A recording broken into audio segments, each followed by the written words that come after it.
You're listening to The Roundtable. For the next 2 hours, we'll talk local high school sports with the voice of the Oneida Indians, Tim Smith. Now down court, he pushes it up the zip. Boom! High down, baby! Bradley with the slam. The voice of the Scott Highlanders, Rick Keaton. Over to Great Talk, pulls up, got a good look at a three-shot, won't go. Garrett throws it up off the iron, yes, count it. Ahead of the buzzer.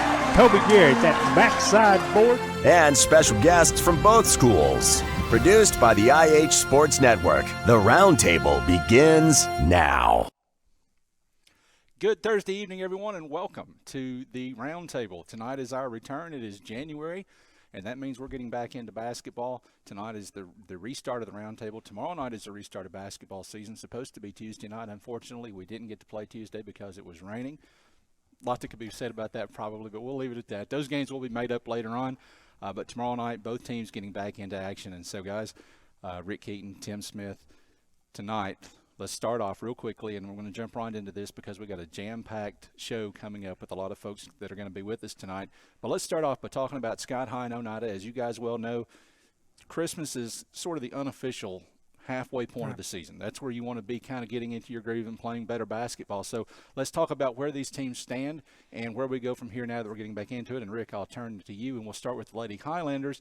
I told Jake Wright up at McCreary County on the last day of play up there, I said, Jake, it's got to be a merrier Christmas for you this year than last year, because if you go back to last year, Scott High was a team that felt like was going through a lot of maybe struggling for some self-identity at Christmas. They had a terrible showing in the Christmas tournament up in Oneida, had played well enough to beat Sunbright, but lost that game and also lost their post player, Inline Woodward, to a season-ending knee injury. Then came back and played terrible basketball the next day. This year, they win 3 out of 4 in Kentucky over the Christmas break.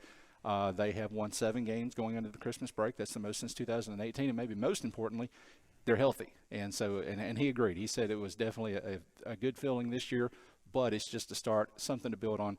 Feels like Scott High, though, is really coming into their own. I think that they've played particularly well. You look at the Wayne County game, that was just, you go up there, you pick up the win, you lose against a strong Somerset team, then you win against McCreary Central and Washington County, and you're looking better. The thing I noticed the most, the players are sort of buying into Coach Wright's system and what he's working with them right now.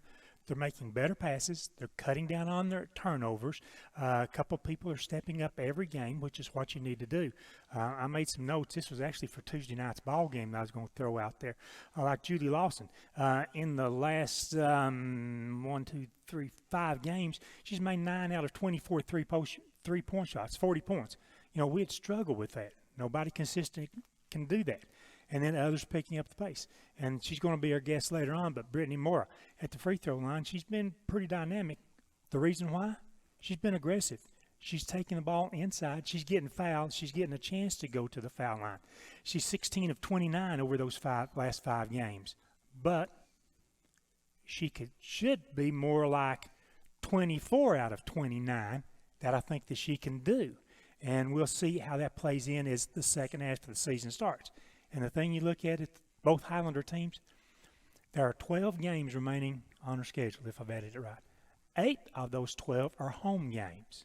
So theoretically, should be a big advantage for both our teams at home. And for the Lady Highlanders, continue doing what they've done the last 3 wins, is play good ball.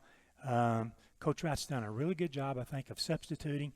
And he has not lost a whole lot when he's gone to his bench. He's getting minutes and or points or just tenacity out of the players he brings off the bench. So that has allowed him, I think, to expand his basketball vocabulary with this version of the Lady Highlanders. Tomorrow night against Northview Academy, a good litmus test for this Scott High team. You were there the first time that they've played. That's a Northview team that was in the Final Four last year.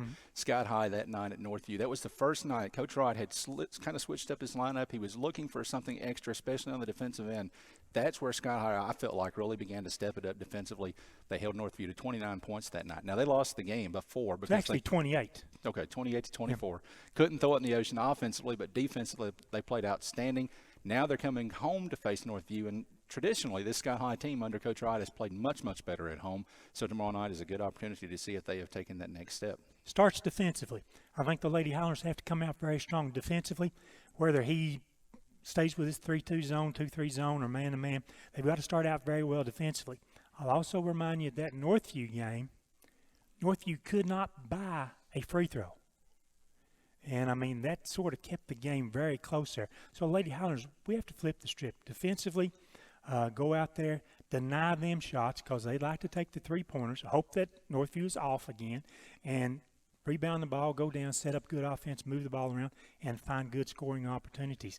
And, once again, that plays into us drawing fouls and going to the foul line. I'd like to see this Lady Highlander team become a really good free throw shooting team, a really good, 70%. I'm not saying they have to shoot 90%, but 70% and go to the foul line 20 times a night. And, by the way, that game tomorrow night will be live on the IH Sports Network. Tim Smith, we'll switch over to you and talk about the Lady Indians. I didn't get to see a lot of the Christmas tournament at Oneida because I was watching my kids play, but I did get the opportunity to fill in for Kevin Akers on the PA for the Oneida Cosby game on the second day of play. By the way, not the Cosby team we're all used to seeing. They're going through some growing pains. Right. And this was not a good time to come into Oneida going through those growing pains because Oneida took them to the woodshed that day. Oneida's playing very, very good basketball. And as always with Coach Marv West, it starts defensively with the tenacity that his teams bring to the floor. And here we are again. It seems like it's been forever since Oneida has had a true post player. It's not really been that long, but it seems like it has. And yet still they continue to beat teams really that have much stronger post presences than they do. And with the win over Coalfield, by the way, just before the Christmas break, Oneida once again in the driver's seat in the district. Yeah, that's true. And, I mean, the Lady Indians, the three losses are all of these central time zone teams that, it's a different brand of basketball. One of those being York, a AA team that was in the state tournament last year, state runner-up. I mean, that night against the Lady Dragons, even though it was a loss, I think one of the things that was impressive that night for the Lady Indians is the way they challenged York, and it looked like York was kind of surprised by it. And I'll use the soft word ticked off that Oneida had the audacity to try to compete with them that night, and then they just really broke out and showed off. They're a really good team again. So we know that. But the Lady Indians, they fell to them, but they also showed that they could match up with just about anybody that night. The other games that week, Harriman. I mean, I watched the Tennessee game Tuesday night, and I was kind of thinking save some of those three-pointers for later in the season, the way they were knocking them down. And it was that way against Harriman for the Lady Indians that night. It was just a lot of three-pointers, a lot of good shooting there at home. And then, of course, the game against Jellicoe, they took care of business the night after the York game. They came back and they did what they had to do, and everybody got to play. So I think it went well for Coach West. And then they get into the Christmas tournament and have to fill in for a team that's not there. So wind up playing 15 games, I think. Right. They played in the Christmas tournament. Actually, I'm just kidding. It was about 5 games, but they did well against that. And so now they've had a couple of weeks without a game. What's very interesting to me is they now go to a very tough place to play tomorrow night, which is Wartburg. And it is a very tough place to play, and you can just ask Coalfield, because the Lady Yellow Jackets, after losing to Oneida, probably thought, well, as long as we get them next time down on our court, then it'll come down to the coin flip. But now there's an increasing urgency for them. They don't have a margin for error, and the Lady Indians, if they can take care of business tomorrow night at Wartburg, and they continue to take care of business like they have done against Eastern time zone teams, they're in the driver's seat now, firmly in the driver's seat after that win. But that is with a word of caution, because you go to Wartburg and you've got to make sure with that crowd, and you never know who you're going to get and the tone of the officiating that happens, because and not saying that there's bad officials or good officials, but it's different. Rupp Arena. You have to adapt. You have to adapt. Basketball. They will be in the officials' ear. They do a very good coach who has state tournament experience, knows what he's doing clearly. And so having been 2 weeks away from the last game, that makes tomorrow night really interesting. Now, we're audio only tomorrow night. We'll have the replay video-wise coming back later on. But this is a huge matchup. I mean, it's the next huge matchup. And for the Lady Indians, it's coming tomorrow night. I can't believe I get to correct Tim Smith, but I'm going to. Leave me out of this. Well, if you saw the text messages that he and I and Greg have, he rips me all the time, so I'm going to take pleasure in this. Jason Davis is no longer the coach at Wartburg. So he has moved up to an administrative role, and he's not coaching anymore. But everything Well, else, somebody's everything doing a else good you job. said is still on point. Well, their assistant coach has moved up, and he's been there for a while, and he's doing a good job. Wartburg, you're right. It is a tough place to play, and sometimes those whistles get a little strange on that floor. You just never know what you're going to get.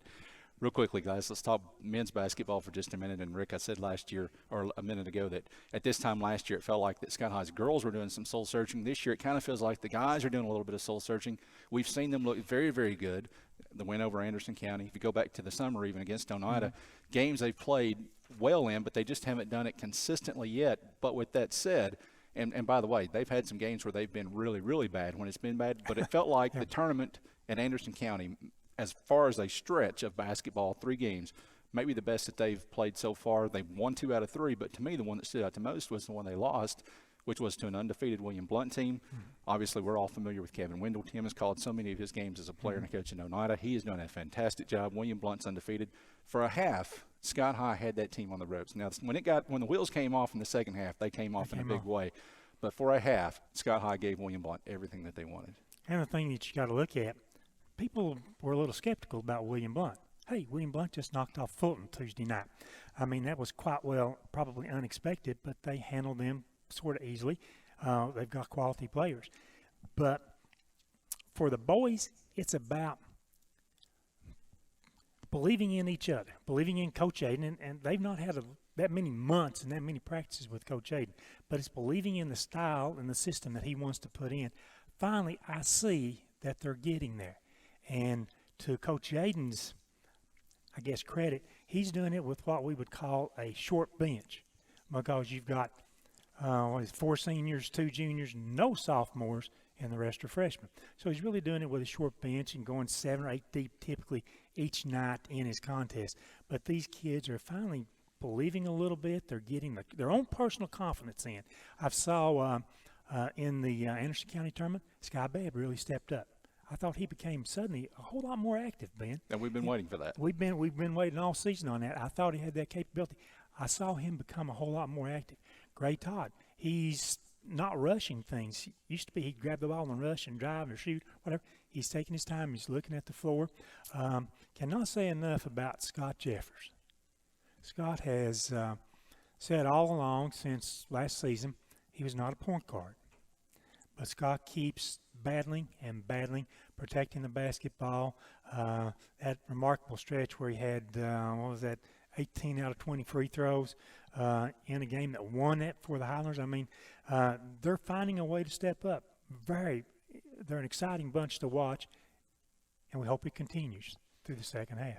And Rick, Tim, Oneida got off to a 1-4 start, the boys, which is not fair really because of the competition that they played. They played Fulton, they played Davy Crockett, they played Pickett County. They played a really tough stretch to start the season, but then they got in their groove. They did lose a couple in the Christmas tournament, again, to tough teams, but they won 6 in a row leading up to that point. This is an Oneida team. They've got all the pieces. They've got post players. They've got wing players. They've got a good point guard. They've got speed.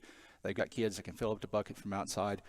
Really, they don't have a lot of weaknesses, and it feels to me like, in watching this Oneida team play, when they really hit their groove, which I expect they're going to do in January, if they stay healthy, they're going to be a tough out for anybody in Class A basketball. They should be. And, going to Wartburg tomorrow night, this one I do know. Joe Lane's not there anymore. Lane is not there. Okay, so I got that one right. But it's still going to Wartburg. That's a team that's only won 1 game this year, though. So I think the Indians are looking to take care of business tomorrow night. Their benchmark, I believe, is going to be Monday. They're traveling to Campbell County.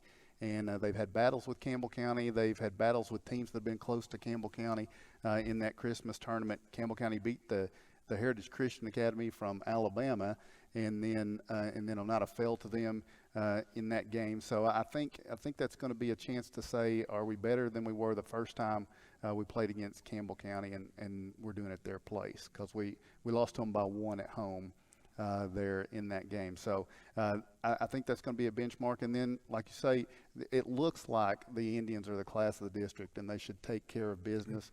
But it's a question of being ready night after night, because the bullseye is going to be there for folks to go after them in that as well. And of course, there's going to be some big battles down the road. We had a very heated battle with Jellicoe in that last game at home, and so It was a very entertaining game in some ways, but it was very physical, and I have no doubt that the Blue Devils have the 31st of January circled for the return trip. And so, that's going to be an interesting one. There's a lot of good things along the way, and a lot of opportunity for the Indians ahead of them. I think this schedule that was losses early in the season is to create wins later in the year. I think that's both Coach West and Coach King's philosophy on that. The Jellicoe game. I'm just glad that Mark Matthews was not there that night, because it might have been tough to keep him under control in that Jellicoe game when things got physical in the second half. I mean, if you go back and watch the tape, it's clear he was there. All right, we're already getting behind schedule a little bit, which is not good because we've got a lot of folks that are waiting to come on. So we're going to take a quick break. When we come back, we'll focus more on the Oneida Lady Indians as we bring in a couple of juniors.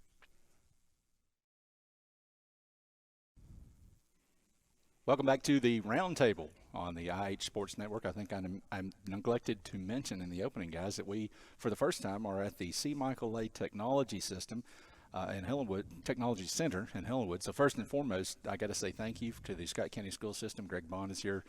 Coach Bill Hall is here for allowing us to use their facilities. This is where we will be throughout basketball season. And you see behind us the set that we have here, that the work that Greg Bond has put in has been incredible. We got to thank Trophy Masters for their help in this as well. We'll talk more about that later on. But right now, we are joined by a couple of Oneida Lady Indians. We've got a couple of juniors. We've got Braylon Russ, and we've got Rayleigh Bush. Guys, thank you for joining us. And Rayleigh, I'll get to you in just a second. Braylon, I got to ask you first of all, last year, Christmas tournament, we talked about Annaline Woodward from Scott High, your former teammate in middle school. She got hurt in that Christmas tournament. That was a costly Christmas tournament because the day before she got hurt, or maybe even the same day, you also went down with a knee injury. You were out for the rest of the season. Felt like you were just starting to get into your groove as a high school basketball player. You'd gotten some playing time as a freshman, stepped up into the starting role as a sophomore, and things were going well. Then you had to rehab and go through all that. Talk about your knee. How is it holding up at this point? Well, it's doing really good. I pushed myself in therapy, and I got through it, and it was really tough. But I battled, and the Lord helped me through it, and I feel like I'm getting back to where I was. And so you started the season coming off the bench, and I think now you've moved into the starting role. And so I think that's just a sign that your knee is continuing to get stronger and you're continuing to work your way back. Yeah. All right. So, Rayleigh, I got to ask you, obviously last year especially, you really began to stand out as one of the better defensive players. I think probably, and I think Coach West would say, probably in all of Class A basketball in East Tennessee. Now, I watched you play a lot of middle school basketball at Huntsville. I don't remember you standing out defensively in middle school. Has defense always been your forte, or has Coach West kind of brought that out in you? Coach West has definitely brought it out in me. Oh, hang on just a second. Try it again. Coach West has definitely brought it out in me more, but I've always liked defense. I've loved it. Can you pull your mic up a little closer? Sorry, we should have checked this during the break. Go. Coach West has always brought it out in me, but I've always loved defense. Well, Ironically, I want to say this in her defense. I watched her at Huntsville too. I thought she was a pretty good defensive player. Well, see, maybe I just wasn't paying attention. And the only problem was, and that's a story for off the air, and I'll tell you what I think about that. all right, I'm going to let you check her mic real quick, and then I'm going to ask Braylon a question and follow up a little bit on what Ben was talking about. So last year, the Lady Indians, as you're dealing with the injury, you're watching them battle. Didn't win the district. Coalfield was able to do that, but you were able to make it to sub-state, or were able to be there with them at sub-state. What were you thinking during those times? I mean, when you weren't able to be there, was it a time when you were thinking about, when I get back next year, this is going to happen? What were you thinking? I don't really remember what I was thinking, but I remember it was tough watching them and not being out there. But I was really helpful to them, and I cheered them on, and it was a tough time, but I'm glad to be back. It makes every game count, I'm Yeah. sure. And so now I'm going to ask you this, because talking about Rayleigh, defensive standout, pretty good defensively as well. But now, talk about that three-point barrage night that we had there against Harriman that night, and you were kind of leading the way on that, weren't you? How many did you have that night? I'm not real sure. I think it was like 7 maybe. Just maybe 7. Mom, was it 7? I bet it was. So, yeah, 7 3-pointers, and they just kept feeding you the basketball. when you're in a zone like that, is it like they say the hoop looks really big, or what's going on? How can you tell? I don't really know. I wasn't hesitating. I was just every time I'd get it, I'd shoot it. The shot felt good, so. Yeah. So now, is there a certain team that seems to bring a better player out in you that you seem to play better against, or a place other than home? Is there a gym floor that seems to bring you more success that you can think of? Not that I can think of. I just play wherever. What about a team that if you're going to play them tomorrow night, you know you're going to have your hands full? No, not really. It's just everybody. You just take everybody the same. Yeah.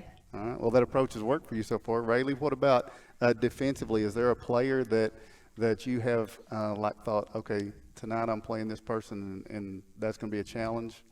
Yeah, York, Reese Banning, she's really good. It's hard to lock her down, but I'll try my best. Yeah, so she's a really powerful player for them. And so what about in district? Is there somebody that gives you a lot of trouble? I forgot her name. Kaynix Jackson from Cofield, she's really good too. Yeah, absolutely. So I know when I'm watching, I'm thinking as a parent too, if I were a parent and you were guarding my child, you would aggravate me to death. And that's a good thing, though. And you're right, Coach West does preach the defensive part about this. But long-range goals, and I'm going to go with Rayleigh first, long-range goals coming into this season, did you all talk about where you wanted to see yourselves at the end of the year? Yeah, we see ourselves going to the state. We really think we can make it. Do you have certain teams that you think are going to be the benchmarks you have to get past? Definitely Cofield is the biggest in the district, and Hampton's really good, and Cloudland for the region. And last year's opponent, North Green, is pretty good again as well, so maybe another shot at them. What's going to be the key to having success in the postseason? I think I know the answer, but what do you think it's going to be? Defensive intensity and rebounding. That's our biggest thing right now. Yeah, and I think also having the home court is going to be a big thing. So positioning yourselves, which is already starting, right, with the district, with the falter by Coalfield at Wartburg. And can you tell everybody where the district is this year? It's at Oneida. It's at Oneida. It's been a while, right? It's been a while. It's an opportunity coming out of the district. That's again kind of for positioning in the region. And so it's an opportunity to do that. So are you excited about the hosting aspect of it this year? Yes, very. I love playing on the home court. I don't guess you've never had a outside a sub-state game. You had a sub-state game at home, but you've never had like a district or a region game at Oneida High School. It's been a while. Been a while. That's going to be a big one. So this week, tomorrow night, you go to Wartburg, and then Saturday, no rest because the Lady Buffaloes of Clark Range come in. And what's so difficult about Clark Range? Because it's always been difficult. Oneida's only defeated the Lady Buffaloes, I think, 2, maybe 3 times in their history. So what makes them so tough? I think it's where they always go to state every single year, and they're a really good winning team, and they can shoot the three. And I just don't feel like we defend a three-point line like we should. Rayleigh, what do you think? You agree? Yeah. Yeah. So for Oneida to get the win Saturday, give me 3 things that you think has to happen. We have to rebound, defense, and we just need to be confident on offense. All right. I can't believe I get to do this. I'm going to correct Tim again. And this is going back about 10 minutes, okay? But just because I know. I'm sure glad it's Tim and not me. Well, I'm going to catch it for the first time, so I'm just going to go ahead and get my money's worth while I'm at it. Coalfield swept Oneida in the regular season last year, but Oneida got the upset in the district tournament. Yeah. And we're district champions. Yeah. So, and I think I made that mistake earlier in the year, so I'll put myself under that bus as well. Coalfield did get their revenge in the region tournament, so just want to throw that out there. Gotcha. You're right. Tim knew that. I've been in sleep mode for 2 weeks, so I'm just getting back into it. Rayleigh Bush, Braylon Russ, thank you guys for joining us. Good luck tomorrow night as you go to Wartburg for a big district game. Got to give them a chance to shout out and say hey to anybody they want to now. How about it, guys? Hi, Moms. They're making this there easy. There you go. All right, guys, thank you. Good luck tomorrow night. We'll take another break. When we come back, we're just getting started. We're a half hour in, an hour and a half to go. We're going to switch gears and talk to some Lady Highlanders right after this. Welcome back to the Roundtable on the IH Sports Network alongside of the voice of the Highlanders, Rick Keaton, voice of the Indians, Tim Smith. I'm Ben Garrett, and we are a half hour into a 2-hour program. I want to remind you that we still got our legend of the game coming up. He's here. We're not going to reveal who he is. I guess I just gave you a hint with the he part. Tim will be interviewing him a little bit later on, so I just gave you another hint. You're going to want to stay tuned for that for sure. But right now we're joined by a couple of Lady Highlanders. We've got senior Zoe Terry, and we've got sophomore Brittany Morrow. Wow, my mind almost went blank there. At least I didn't call you Trey. Guys, let me say, first of all, we were going to use seniors to start off. Now, obviously, Rayleigh and Braylon, they're juniors. We held the Oneida seniors till next week. Zoe's a senior. Everybody else is going to be here tonight as a senior. Brittany, you're a sophomore. You're the youngest person here. There's a reason for that. You are the leader of that Sky High basketball team. This is my opinion. Maybe not vocally because you're pretty shy and quiet. But the floor leader, for sure, you put the team on your shoulders sometimes. And that's you're here, by the way, I mentioned the quiet part. That's why Zoe's here, because she is a politician. She talks to everybody. So we did that to counterbalance things. So, guys, welcome. Thank you for joining us tonight. Yes. Since we know the result with Brittany, let's start with Zoe. Girls, the thing that we look at, and you heard us talk about it a while ago, 3 wins in the last 4 games. I saw a lot of continuity. Got to attend most of those games. Saw a lot of continuity, gelling together and getting good bench play. Zoe, what else do we need to do to go down the stretch? Because it's very important. Coming up, you've got 3 district games remaining, a chance to get back into the mix of things in the district. What do we need to do better as a team? Well, coming together as a team, we finally figured out how to do that, and we need to rebound better. Definitely need to talk better. I think our defense is definitely good, but our offense, we're lacking there a little bit. Not that we're not getting shots. We're getting all the shots we want, just not hitting them. Right. We got to start making those, and I think we'll be all right. Foul shooting. You heard me throw a statistic out earlier about Brittany, but as a team, don't have the percentage that I was looking for. I think this is a bunch that can shoot free throws really well. For some reason, we get on the court during a game and they're just rolling off the sides and clanking and doing all kinds of things. Has that been an emphasis in practice the last couple of weeks with Coach Wright? It has. We've definitely worked on those a lot more than we have before, but that should help. The importance of things. And you heard Ben glowing praise right there. You started out playing a little different role when the season began. You had spent so much time last year as the point guard, and Coach Wright and I would go all the way back to June, and he's telling me I may have to play her someplace else. But as Zoe said, the team is gelling better. You've gone back to handling the ball so much more through the course of the game. I feel that's your position. Is that your position, or do you prefer to play someplace else on the court? Well, I like it. It's okay. I mean, I can play it, so. You can play it. There's no doubt about it. Let's concentrate on something else here. You prefer to have an opening. You prefer to drive to the basket. You prefer to go in and, heaven forbid, if you miss a shot, you like to be in there and rebound because you're a very good rebounder. Is that your preference to drive the ball? Mm-hmm. Yeah. And defensively. So I told you. The counterbalance. That's the reason I started there.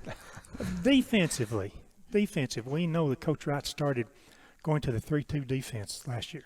He opened the season this year, wanted to try to play a lot of man. Wasn't working particularly well. Went back to the 3-2.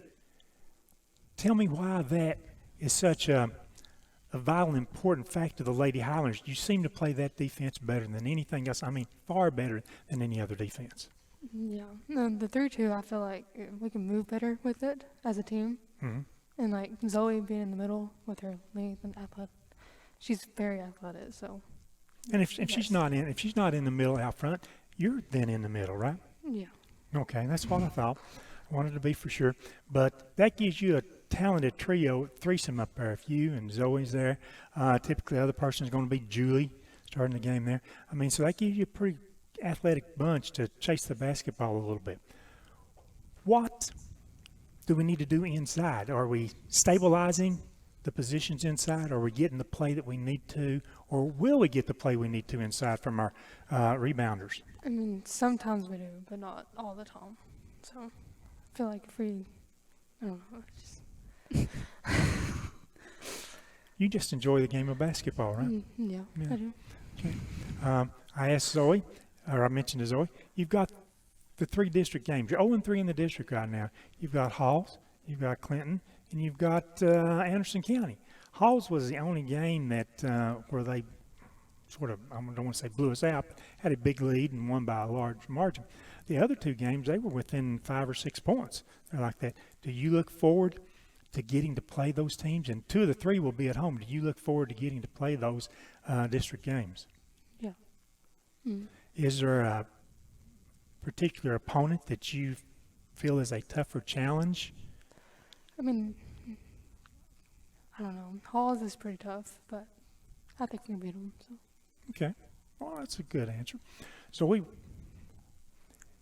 look at the team as a whole. We see Coach Wright making some substitutions. He's going 9 or 10 deep in games. I didn't think that was going to happen. Tell us about the others, maybe not starters, but who's coming off the bench, who's helping, who's getting a lot of minutes and contributing to the Lady Highlander. We have Gracie Lewis. She can come in and handle the ball for us, and she's small and her length is deceiving, so she can get her hands on a couple of balls, get us some steals.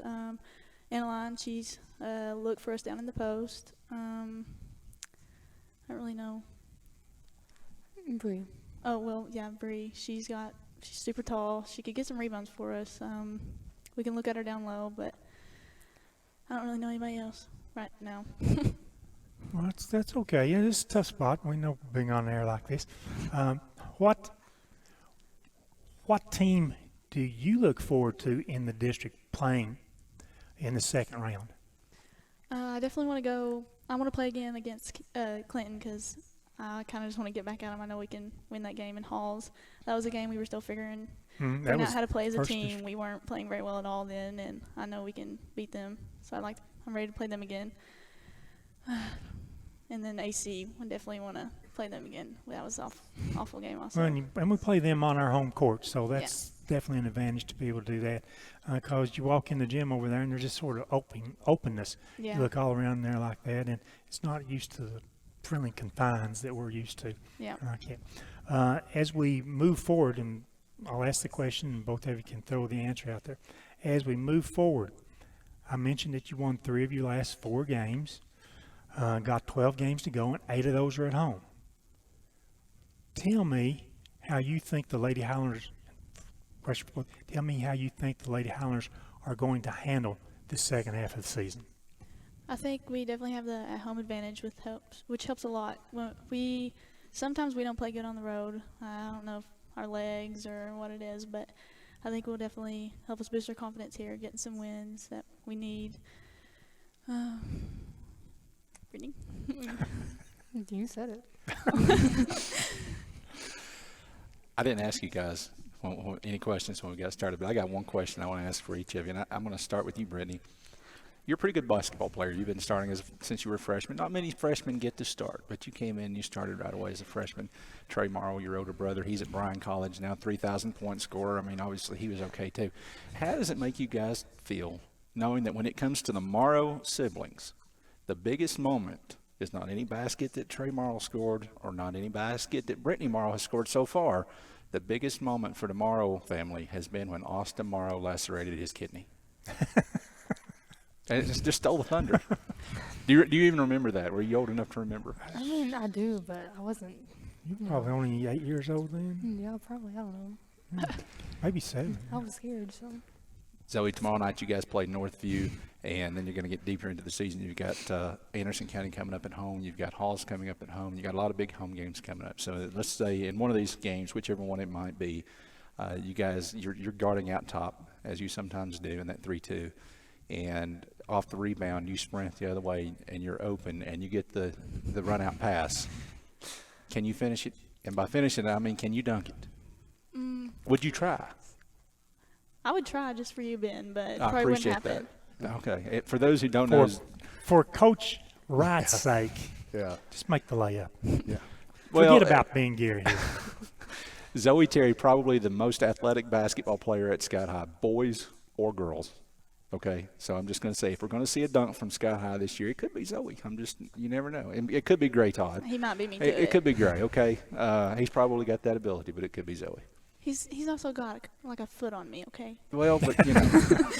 All right, Zoe, Terry, and Brittany Morrill, thank you guys for joining us. Good luck tomorrow night against Northview Academy. Thank you. Thanks, Lady Highlanders. And we will take another break. When we come back, we're going to switch gears back to Oneida as we're joined by a couple of Oneida seniors. Welcome back to the Roundtable on the IH Sports Network, live from the C. Michael Lay Technology Center in Helenwood, Scott County Schools Technology Building. Alongside Tim Smith, Rick Keaton, I'm Ben Garrett, and we are joined by Sam Bell and by Zeb Spradlin, two of the Oneida seniors joining us, two of the three seniors, am I right? Three seniors, Jerry Kuling being the other. We'll get to him a little bit later on as we go through this, a little bit later on in the season, I mean. But, guys, thank you for joining us. Before I let Tim take this, and I'm not going to correct him on anything during this segment, by the way, I know Zeb is Mr. Calm and relaxed and never gets worked up on the floor, has 2 dunks in a game, and Mark Matthews is way more excited than he is. I got to ask you that. Now, I've never seen you get too excited on the floor, but I know you're Tommy Bell's son. I am Tommy Bell's son. So are you like the counterpart to Zeb, his calm, cool collectedness? Do you get more intense and into the game? I guess you could say that, yeah. I do have kind of an explosive personality, so – No, not Tommy's son. Yeah. Tommy likes to get on the referees, and I do too. You know, so I feel a kinship with Tommy. That's why I bring that up. Yeah. Well, I've always had that problem. Going everywhere. All right. So I just want to point out how interesting this is to me. I'm a friend of your dad, Tom, and also when I first started calling games, he was playing. I know. Yeah. There we go. So let's just 10 years ago. Yeah, sure. Let's go ahead and move that one out of the way. But Sam, obviously the thing that I noticed about you, I mean, you have a motor like nobody else. I mean, you care so much. It's so clear. That's the thing that stands out about you. It's just sometimes you have trouble reining that in out there, right? Is that fair? Yeah, that's a fair point. Do you feel like you've ever committed a foul?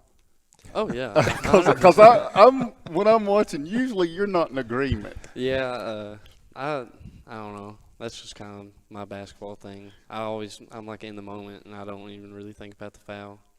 But yeah, I've definitely committed one. But I think it's what it's a trade-off. That fire and that competitiveness is what makes you good, and so it's just so tough. Because it also kind of keeps you out of the game some of the times, right? Yeah. And so I'm sure Coach King's tried to work with you on strategies.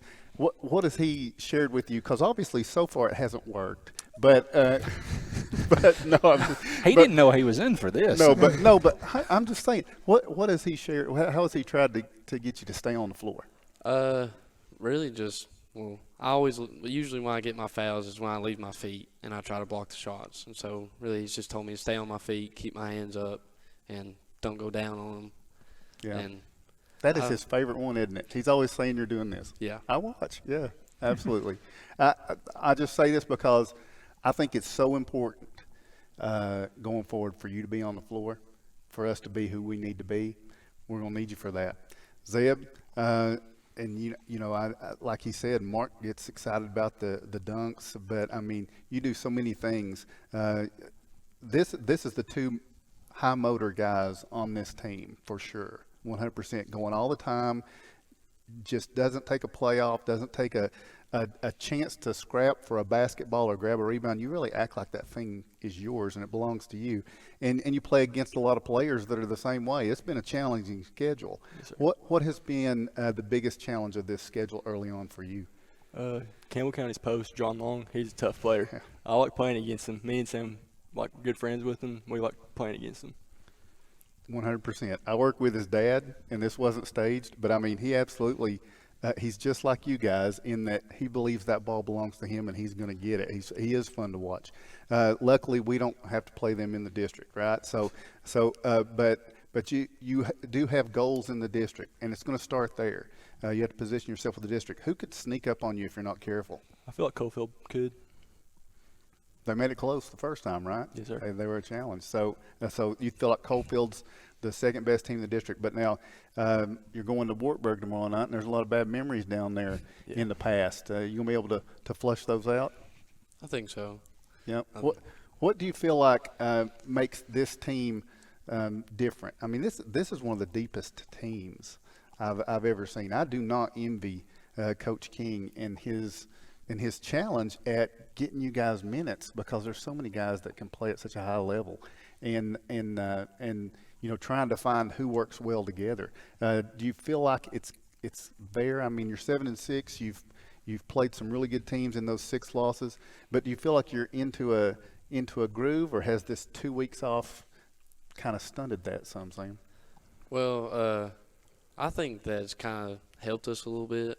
I think that we're going to do a lot better in the second half of the season. Like, I don't know, I just feel like our groove's about to really kick off and start moving really good. What about Zeb? What do you think? I mean, the challenge to find the 5 that work well together, and then to get that rotation going. Do you feel like it's coming into place? Yeah, I think this 2 weeks, week of practice has helped. We've been moving the ball a lot more, getting up and down the court. I think it's helped a lot. We've worked on little things like shooting, rebounding. I think it's helped. Yeah, another thing, I mean, I don't know if you've noticed, Coach King, he wants to push the ball. Have you ever heard him say that? Yeah, he's pretty big on that. That's one of the things he wants to do. So,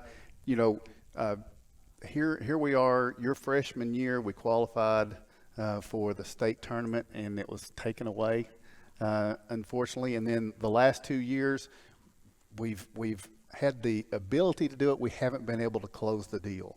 So I'm going to ask each one of you to give me your input. I'm going to start with you, Zeb. What has to be different this year as a team so that you can take that step to once again get to Sub-State and get past Sub-State and get to Murfreesboro? What has to happen between now and then? I think we just need to take one game at a time. Just get first round district, second round, and then district tournament, and then region.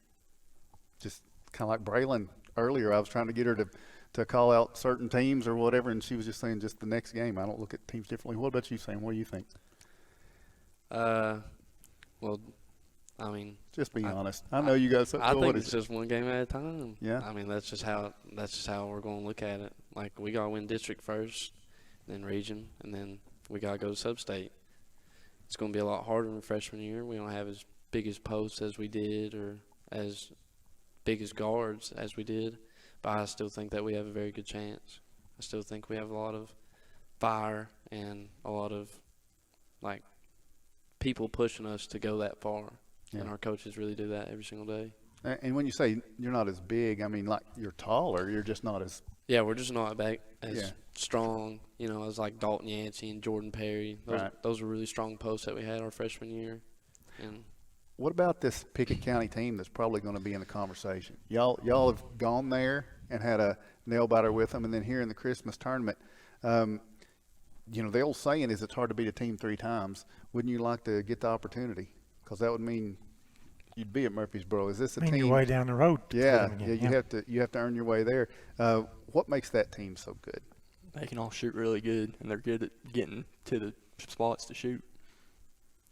Yeah. What would be the perfect game, the perfect plan you'd have to execute to take them down? Good help side defense, hedging off screens, rebounding good and pushing the ball as fast as we can, getting as many shots up as we can, and hitting them. Sounds like they got a plan. Zeb, I was going to ask you this to start, but I thought I didn't want to steal Tim's thunder. But I want to ask you about the dunk. Tim was focusing on what actually matters. I have a follow-up to this. Go ahead. But so you got the first dunk in the game against Cofield. Against Cofield. You get the first dunk, and then the second time you add a little bit of extra flair to it. Was that kind of the plan? You got the first one out of the way, because it would be embarrassing to miss a dunk, I think. Well, for me, it would probably just be an accomplishment to reach the rim, but you know what I'm saying? Or is that kind of just as you're getting ready to dunk, you decide, hey, I'm just going to go up and throw this down reverse? Well, I've been waiting since last year to try to get one, and after I got the first one, I felt a little bit better, and I figured I'd try to reverse. Okay. My follow-up is this. So Mark Matthews, when you dunked, he got excited. He was really happy about that. But when Mason dunked, he came up with this, what was it, peanut butter and jam or something like that? I mean, he didn't do something like that for you. What's that about? I don't know. He's going to have to step it up. Yeah. Because you're going to be dunking again. I hope so.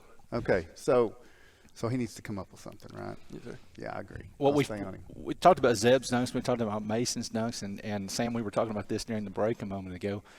When you talk about the tall, lanky guys on the team, you're the one that's left. Well, Gavin Keaton is left. And I talked to Gavin the other day, and I said, when is it going to be your turn? He says it's coming. But he's going to have to stay healthy and get on the floor, first of all. But you're the one that's left now. So when is it going to be your turn? Just whenever I get the chance, I guess. Do you feel confident you can throw it down if you get that opportunity? I mean, I do feel confident, but if the time comes, it'll happen. But don't really matter to me. 2 points is 2 points. All right, good answer. All right, we'll see. Hopefully you'll get that opportunity, and hopefully soon, maybe even tomorrow night as you go down to Wartburg. So I just want to say one more thing, and that's, we've got a lot of talented guys on our team. If they played as hard as you guys did with all that talent, we're in great shape. So you keep leading them by example because you both are doing that. So. Sam Bell and Zeb Spradlin, thank you guys for joining us. Good luck tomorrow night at Wartburg, and good luck the rest of the season. Thank you very much. We are halfway through. We'll take another break. When we come back, we've still got Bill Hall ahead to talk about middle school football. We've still got our legend of the game. But first, we're going to get to a couple of seniors from Scott High School right after this. Welcome back to the Roundtable on the IH Sports Network, live from the Scott County Schools Technology Center in Helenwood. I'm Ben Garrett alongside Tim Smith, Rick Keaton, and we are joined by two Scott High seniors. It's a senior-laden Scott High team. We get the first two here tonight. We'll hopefully have the next two seniors next week, but we've got Caleb Woodward, we got Gray Todd. And as I turn this over to Rick, I want to start off by saying, Gray, obviously you're the unquestioned leader of this team. I feel like the vocal leader and also the guy that if Scott High needs 20 points on any given night, you're the guy. You're going to step up and do that. And you've kind of bided your time, by the way, waiting for this opportunity, and you're taking advantage of it. Caleb, and don't take this the wrong way. It's not that I didn't have confidence in you, but I didn't think that you had it in you. I've told you this already. You're playing the best basketball of your career by far, and you've really stepped up this year. So, and I'm going to come back to Gray after Rick gets done, but what is it about this year? What got you ready for this point to play at the level that you're playing at right now? It had to just be it's my senior year, you know. I mean, there's no other reason, just to go play hard, you know. I think I'm going to stay on that side of the table over Caleb. I think one of the things that people who might have watched you play last year compared to this year, the things that they're going to notice, your conditioning much better. You had a body change over this past summer after Coach Aiden came in. Tell me what that has done to enable you to do more and to stay on the basketball court for more minutes. I'm like gassed the entire time. My body feels a lot better. Like after games, my knees don't kill me as much. I mean, I'm able to play longer minutes and stuff like that. So it's been a little bit of a challenge, what we call the first half of the year. Limited bench. You go 4 seniors, 2 juniors, no sophomores, and then a couple of freshmen are getting to play. What's it been like, Gray, to finally figure out Coach Aiden's system? How much of that do you feel that you've been able to implement? And is the team, as personnel-wise, finally gelling at this point in the season? I mean, I think it's always just going to be kind of an adjustment, when you get a new coach. I think it just takes time to get used to it, and I think we're getting there for sure. The fact that suddenly you're a returning starter from last year. You started most of the games last year, and now everybody around you seems like has been a new starter this year. Let's talk about the other players that's in that starting lineup, and I'll start with 2 and let's let you expand from there. But I talked about Scott Jeffers not being a point guard, scared to death to be a point guard, but I think he's done a commendable job.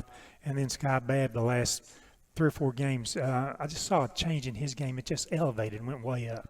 Well, I think it's for everybody really, just kind of getting used to new roles, like including me. Even though I did start, it's just a completely different game that I'm playing. Mm-hmm. Everybody's just trying to fit into their new role and just do the best they can at it. And I think everybody's kind of falling into that and starting to do a real good job. Who's the one starter left out? I mentioned we know Caleb and we know the Gray and Scott and Sky. Brady. Toby Garrett. My bad. I'm sorry, Ben. You're supposed to do me like this right here. I wasn't going to interrupt you. Well, suddenly I just went blank because I've not seen basketball in 2 weeks, high school basketball, that is. But the 2 juniors that you've got, of course, one Sky, and the other one is Toby. They're getting the starting roles too. How have they came along, and getting all this playing minutes, will that help them for their senior season next year? I mean, it's honestly like, minutes is really probably the biggest thing because there's so much talent, just even freshman-wise that we have, but it's just the minutes that it really helps you in the future. And I think they're doing really good right now, and then next year I think it's going to help them a lot. Caleb, in the first 3 region games, 1 win, 2 losses, and I'm sure you remember those. Having to go through those teams again, what do you feel are our chances against Halls, Clinton, and Anderson County? I think they're a pretty good chance. We just got to bring intensity every night. I mean, we get in this state of mind where it's like something bad goes wrong and we completely change our state of mind. I mean, like we can't win, but we can, Well, I think that's evidence. From one game, it's a 35-point game, and the next game you play, suddenly 70 points comes very easy to the team. And is that an overall individual or a team mindset? I don't think it's an individual or it has to be. I think it'd be a team. I mean, just one thing after another. It just spreads like wildfire, I guess you could say. Sort of like when the bad rock starts rolling down the hill, it can just pick up a little steam. That's where we need people, like us upperclassmen to step up and refuse to have that kind of mindset, continue to play hard. I noticed I said it in our opening, that I thought the teamwork, the camaraderie, the consistency, all those things have improved, Gray. And I know that's something that Coach Yaden has been probably yelling a lot in practice or like that, even though he's been quite well restrained during games this year, surprisingly, and our credit to Coach Yaden. But when you take those things into consideration, what has been the biggest thing over the last few games that you've played that has helped the team, take that next step, win games?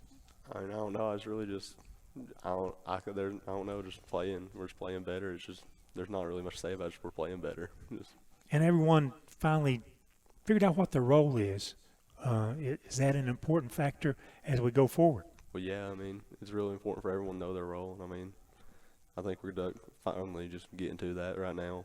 It took us a little longer than we'd want to, but Well, your position on the team, you have to be a mystery inside, which is an inside rebounder, and sometimes trying to get the ball in and working underneath the basket. Then you step outside. I don't have the stat in front of us, but you may have made more three-point shots than anybody on the team this year.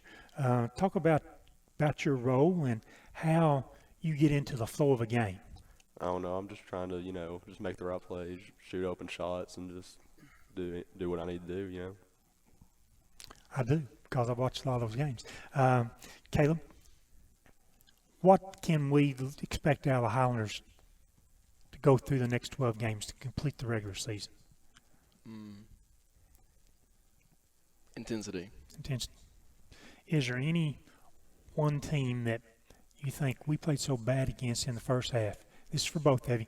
Any one team that we played so bad against that you really want to take the chance to play them in the second half of the season? Halls. For sure, Halls.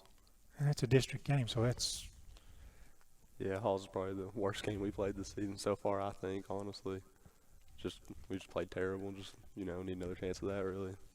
Mm-hmm. And you play them at home, if I'm correct on that. So it's a wonderful opportunity. I think the team's been doing well. I think the play and getting the 2 or 3 substitutions in the game that Coach Hayden is getting, I think the team is getting to a point where you have expectations to win every night.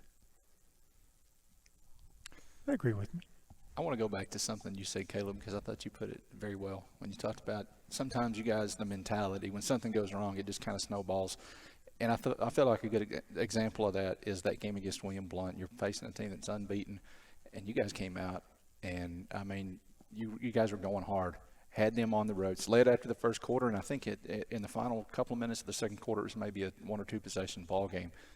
Then if people looked at the final score, they would see that you got beat by 35 or whatever it was. They would have never thought that it was a competitive game for one half. Is that an example of what you're talking about, or was that more of an example of you guys just lost your legs in the second half? That is a very good example, yeah. But there's also many other games like that. Okay. By the way, I've been accused a time or two of poking the bear, stirring the pot. I can't believe anybody would accuse me of that, but I get accused of that sometimes. But I'm going to ask you, Gray. Your dad, Matt Todd, a good player, good athlete back in the day, and you don't remember that. But I know he's still got VHS tapes around the house, and you've probably watched some of his playing days. You've never watched him play? Never. Okay, well, then as a kid growing up playing him in the backyard, the question I'm going to ask you is, are you a better athlete than he was at your age? I definitely think so. I mean, like. Let me say this. I was going to ask you for your take on that. No, Matt Todd has said that. Okay. Well, there you go. You can't argue with that. From what he's told me, he couldn't dunk in high school. I can. Just leave it there. There you go. And well, speaking of that, before we let you guys Let's go. not talk about that. We're not going to talk about dunking, okay? But what we are going to talk about is the fact that you're a post player. You know, most kids that can dunk are post players. But as Rick has already said, you've got more three-point shots than anybody else on the team this year. I never saw you the last couple of years as being a three-point shooter, an outside threat. Is that kind of the way that your game has evolved just over the past year or so? Or is it just you're finally getting your time to shine? I mean, it's just I think it's more of now I'm playing kind of a more guard position. I'm out there more, you know. It's in the context of the offense, yeah, isn't it? It's some of the you just got to take those shots. You know, if you can't shoot outside shots and you're playing in that position, it's just, you know, it usually doesn't work. Okay. And what I like, by the way, Gray Todd never takes a shot that you don't think that in his mind he believes that shot is going in.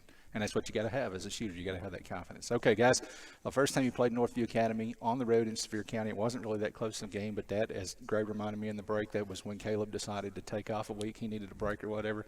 Tomorrow night, you guys get him at full strength. Good luck, and good luck the rest of the season. All right, we're going to take another break. When we come back, we'll be joined by Scott County Director of Schools Bill Hall to talk about middle school football. Welcome back to the Roundtable on the IH Sports Network. You saw the Jeffers Tax commercial right there, Jeffers Tax Services. We got to thank Jeffers Tax Service and also Little's Drugs and Fountain for their support of this show. Got to thank Trophy Masters for all the set decorations that you see here and everything that they have done for us through football season and basketball season. Also, Baby J's. Baby J's Pizza is who provided pizza tonight. We have pizza and drinks here for the folks as they filter in and out. So thanks to all those folks. And we're joined now by Scott County Director of Schools, Coach Bill Hall. Thank you. To talk about middle school football. Yes, sir. And that's been a big topic of conversation. And I'm going to turn this over to Rick and let him kind of direct this, and you can fill us in however you want to. Also, and we didn't tell Coach Hall we were going to do this, but if you've got a question, because a lot of folks do have questions about this, if you're watching, you're on Facebook or YouTube, we've got Greg Bond back here running the show as he always does. Just pop a comment in there if you've got a question about what this might look like, and then we'll try to do the best we can to get an answer to that question. Awesome. So, but just to catch folks up to speed with what's going on, yes, you are in the process right now of gathering input, and you've laid out 3 possible solutions. Yes. One is to consolidate all the teams and go to one team. Yes. Countywide, kind of similar to what you do with baseball and softball. Mm-hmm. The second solution would be to have 2 teams, a north team and a south team, and of course the third would be to leave it like it is right now. So just talk about the input gathering process and where you're at in that. Well, right now we, of course, I met with our coaches and principals probably about middle of November. I was actually approached by our middle school coaches during the season. Of course, I hear this stuff for years, you know, as people's come to me with this. And I guess really when we started looking at numbers and started looking at attrition and those type of things, you know, kind of wanted to get the input from everyone. I wanted to get it's a big decision, you know, if whether what we do, it's going to be a big decision. But, you know, we just wanted to get all the input from the county and because, you know, it's important to know what our communities think and what our people think and those type of things from there. But I guess as we started the process, we started putting some logistics together and some plans down. And like I said, I got all the input from our coaches and our principals. It's kind of split, you know. Well, I think for the most part, our coaches were all for it. You know, some principals kind of splitting their decisions, board kind of, you know, on board some, you know. But it's a big thing because there's so much involvement in each community around their school.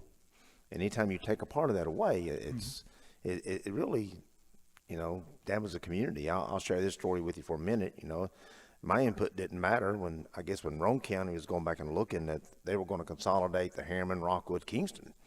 And a board member asked me, I said, well, if you're asking me, I'll give you my input. I said, I think that's horrible. I said, because you take Harriman school out from Harriman, what do you got? You take Rockwood School out of Rockwood, what do you got? You take Kingston out of Kingston, what do you have? I said, I know you're going to have one consolidated school. I said, but those communities are built around those schools. Right.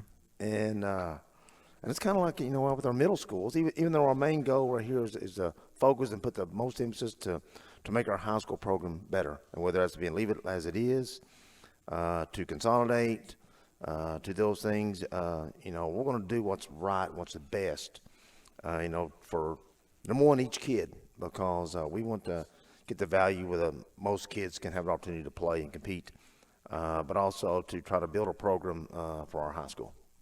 So you guys ask questions, and we'll go from there. We've covered logistics. You ask those questions, can I tell you what we're going to do, and those type of things. Rick, I'll let you fire away. Well, usually the first thing when I'm out talking to people, the first thing they say is, can't you imagine what we can put together if we just go with one consolidated team, what we can put together on the field and how strong we can be? And the second part of that, like 1B, is what will that do for our high school team? Think about the kids that we can then feed into our high school program. Mm-hmm. Where does that – it's going to be your decision, yes, we understand. Absolutely. So where does that fit in, those type of questions? Where does that fit in your thinking? Top 2 or 3 aspects with it. Number one is getting as good a staff as we possibly could, to oversee it. And it will be a direct spin-off from our high school. I've had some people say, what will you call? Because we'll be the Highlanders. And how you fund it, well, there'll have to be some money, of course, from us up front. We'll fund it through our gate receipts. We met with principals. Each year, a certain school, like when we used to have the county tournament or now the cross-country thing, each school we rotate that, who's in charge. So the school that year would be in charge for, say, concessions. Because we'll have to probably take some gates, put toward back, and, which we do like our middle school softball and baseball. We run that through Scott High School. They keep all the finances and stuff there. And we'd keep it there, which would help sustain and, pay for the program, through the gates. We would bus people to the practice when we'd practice at Scott High. Right. Either as I meet with, I'm going to have a meeting with Mr. Jeffers, County Mayor, on Friday with some stuff over there about the field, but also about possibly using inside the track there for practice, or, even sharing a facility there at Scott if we had to make more room. Equipment, we would, get the equipment up front, those type of things. There's other things involved with besides that. That's just, from a logistics standpoint, we would bus those kids to practice. Yeah. But as far as back to your original question, that is probably either the top or the second thing priority-wise when it comes to with this decision as far as, getting a program, number one, that like I said, making a direct correlation, direct spin-off with our high school program, getting our kids together earlier, we battle each other, we play each other, which it's not a bad thing because, I grew up in that environment where, we played against Normal, we played against Robbins, we played against Oneida back when, well, that was a long time ago, back in the 70s. And it took us some time to get together, as far as when we got there, but we all seemed at that time, we was all excited about to get there. And I think it's the same thing too. People say it takes a couple of years for you really to make friends. It probably truly does, but I think from, when you're in the locker room setting and you bond earlier because that's the guys that you're with daily. You're banging heads with daily, and you grow a mutual respect for each other because you've played against each other throughout the years. Now, there's some that don't. There's some that maybe don't gel as quickly, but for the most part, they do. We'll assess this. Like I said, it's going to be a big decision. If it's a thing too, if it don't happen this year, we're always going to look and see because we always got to look at our numbers. We always got to look at, where we're going and what we can maintain, what we can't maintain. I've spoken with the middle school representative with TMSAA, Johnny Bruce. He's going to need something soon because people's making schedules. Right. If we stay like we are and then some of our schools don't get a program, then that hurts people who are scheduling.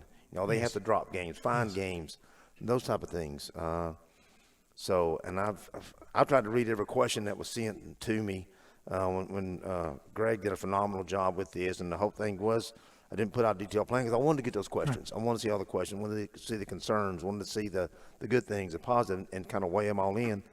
But it's just something, whether it's this year, if it is this year or whether it's not this year, it's something we seriously have to look at down the road, because especially if our numbers. Now, the number one thing and the best thing would be if every school numbers would be where we could still maintain those programs. That's by the numbers, top priority. by numbers, you talk about participants. I'm talking about participation. In the Absolutely. When we're talking, if each team, I ain't talking 12 to 13, because when you start a season 12 to 13, you're going to have injuries, you're going to have sickness, you're going to have other little things that's going to be a factor in these things. And if you've got 12, 13 kids, the majority of those kids are younger kids. Right. And it's a big thing now when a 6th grader is battling an 8th grader. Yeah. And we could build a JV program with the consolidation, because right now we did not have one team last year that could play a JV program. Right. When our numbers at Huntsville, I think we're 17, 18 kids. We combined the Fairview and Robbins team, and both those kids were just ecstatic with the situation with it. And now there was some flaws with it, but we worked through it, and we learned some things from it. And I think that the number one thing is with that, what we saw was those kids realized that, hey, we were pretty good together. Mm-hmm. And they were. And when we combined the coaching staff, Coach Johnny West was the head coach with it, and of course Derek Boshiers, Jordan Boshiers, Mike Carroll, Joe Lay. We had a good staff put together down there, and they worked, and they had numbers where they could get some things done in practice. Yeah. And also some younger kids, once they started, some younger kids came out for the fact of knowing, well, I'm not going to have to go out there and beat and bang every game, knowing that, when you got 9 kids and then you talk 5, 6 graders into coming out, those 6 are going to have to play, and they're going to play significant minutes. And that's hard. That's hard for a young kid to do that. Plus side is they're playing, and now not all, it's different. We may have some that are ready to play at that time, but it's really hard, for that age group, for that 6th grader to go against 8th grader. So, our plan was, if we went to the consolidation, would be a full-fledged varsity, a full-fledged JV, and if a 6th grader is going to play on that varsity, so be it. Then that's our coach's job to make sure he's ready to play. He's ready. We may have some 7th graders that's not ready for varsity play that may also play JV. That's good. We could field a full JV schedule with pretty much with the teams in the area.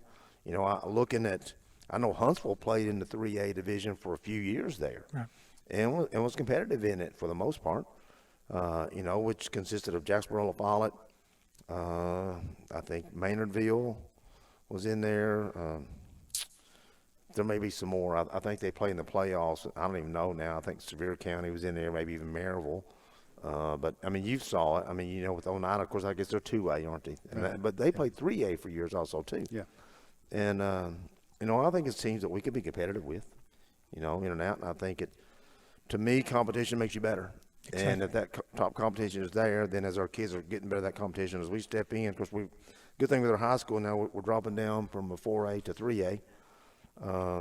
It's still going to be tough, right, but we've competed in the past. We've competed against some of the 4A teams here in the past, with the Fultons and Anderson counties. We've played them toe-to-toe, beating Fulton Sun, beating Austin East throughout the years, beating Kingston. So it's a matter right now just getting the kids in there and getting the kids that bought into the program, and getting those, if we do consolidate, then seeing that carry over, knowing if we get 18 to 22 8th graders out there, and then that carries over, if you can get that many as a freshman and stay as a true freshman team, and then work their way into the varsity time they're juniors and seniors, you got a pretty good squad.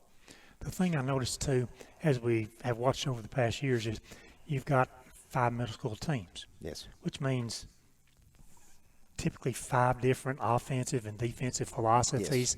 And I've been a proponent for a long time of saying, the high school program, the head coach there needs to be the overseer down in middle school. Get the simplified playbook and terminology down to these kids starting in the 6th grade. A perfect example, I guess, you look around at all the teams that have success over the years. Many of them have very close middle school programs. That's a feeder there. The example I've used over the years has been Oneida feeding Oneida High School, and I think that's a very good thing to do that. But it's a matter of, if we're going to do it, let's not just prepare them maybe mentally and physically. Let's get them prepared terminology-wise yeah. and playbook-wise, and be prepared to go like that. And that is a big thing too. When I was a head coach at the high school, I wasn't really big as far as if they ran my offense or ran their defense. The thing I was more just make sure, number one, you're teaching them to block correctly, teach them to tackle correctly. We'll teach them some things, but teach them things fundamentally, right. Individual-wise. Teaching all of it, correct stance, correct footwork, correct. If you got wide receivers, correct foot on the line of scrimmage, no false steps, those type of things. We can teach them how to run around. We teach them how to. I really felt like, as far as development quarterbacks, I thought with me was probably from a strength-wise, I don't say it was a great thing, but, while I was there too, I was very fortunate to have Gary, Scott Brummett, Jordan Jeffers, some really good quarterbacks that was there. So Ryan Keaton, I was very fortunate in those facts, but I just remember learning the simple facts of it, going to the clinics at UT and watching David Cutcliffe, watching individual drills, watching what he did, watching, arm angles, footwork, all that. And so I would come back and implement that in my practice every day. And I'd always ask our coaches, hey, go to the clinics, see something, learn something, and then implement that back in your day. And we'll teach our philosophies. We'll teach our offense. You just teach the individual things that need to be done. I think now as the game's evolved more into the spread and more into the passing game that comes with it and the zone blocking techniques that come with it, that there has to be some teaching of that at that level, because it's like learning a foreign language when you step into it. As I guess your legend of the game here is going to probably speak some difference, not that he has seen. But, it's a big factor, and it's a big thing that at least we get them close to that with terminology-wise and some things that come with it. And I think, learning, going in, stepping in as a freshman, you have a vast knowledge of it. And so then it's easier for you to step in and make that transition. Indeed it is. I've been hogging things. I know you guys are sitting there with questions. No, that's okay. But I want to go back. You mentioned a minute ago how that in middle school, as things are right now, you're kind of competing against each other. And then it takes a couple of years when you get to high school level to kind of mesh and everybody go into the same pot. I'm going to go back to a conversation I had with Davey Gillum when he was at Scott High, which would have been 2008, 2009, somewhere right in there. Of course, Coach Gillum's at Anderson County now. But sitting in his classroom one day, we were having a conversation about Scott High football, and I asked him, and this was in the field house and on the end in the film room, which was his classroom, and I said, what is the biggest thing that needs to happen for Scott High to be competitive? And he said, he said, I'm going to show you. So he asked his students, what's your favorite team? Yeah. And he asked them, and one kid said the Green Bay Packers, and one kid said the Chicago Bears, and one kid said the Huntsville Bears. And he said, there you go. As long as we've got that kind of mentality with our kids at Scott High, not that there's anything wrong with being proud of any of the middle school programs, but when you get to Scott High, you got to come together as one. And he said, and back then he was talking about that was a big issue that has to be overcome. So you asked me before we came on how I voted. I don't care to share how I voted. I'm not a hugely strong proponent of any of the three possibilities that are on the table. I did say I thought that the single consolidated team was the way to go. Simply, and there are concerns, and I'm going to ask you about one of those. Yes. But for me, if it's about making the high school football program stronger, if that's the main concern, obviously that's not the only concern. But if it were, then it would be a no-brainer. Yes. But the concern that I hear from people is this gets thrown out a lot. If you go to a consolidated team, one middle school team in the county, far fewer kids are going to get to play.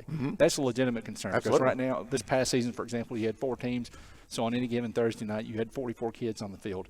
Obviously, 11 is all that can be on the field at one time. But talk about the way that would break down. You wouldn't just have a varsity team, because I think that might be a misperception. Yeah, no, we'd have a varsity team. We'd have a JV team for sure. And if we were able to, just have a straight 6th grade team if most people played also too. Varsities we play on Thursday night. The plan is to play at Scott High School. And the JV would also play. I think most JV games are Monday nights. Some may be on Tuesday, but I think the majority are on Monday nights. We play those at Scott High School also too. That's and if we had enough, sixth graders to where we could do that, we'd have them their own practice. They'd have their own coaches, their own practice, those type of things, learning the same things and what the varsity is doing. Now, again, as I said, if that's not the case and they had to practice together, then I'd make sure the coaches tell them, look, we don't want these sixth graders banging each day against an eighth grader unless they're able to. Now, like I said, we may have some that are capable of, and that's our coach's job to see and to know. But teaching the same things, fundamentally, teaching everything as far as as the biggest thing now is you'll see is tackling correctly. That is the number one factor when it comes to football, how to tackle correctly. It's at any level, it's about tackling correctly.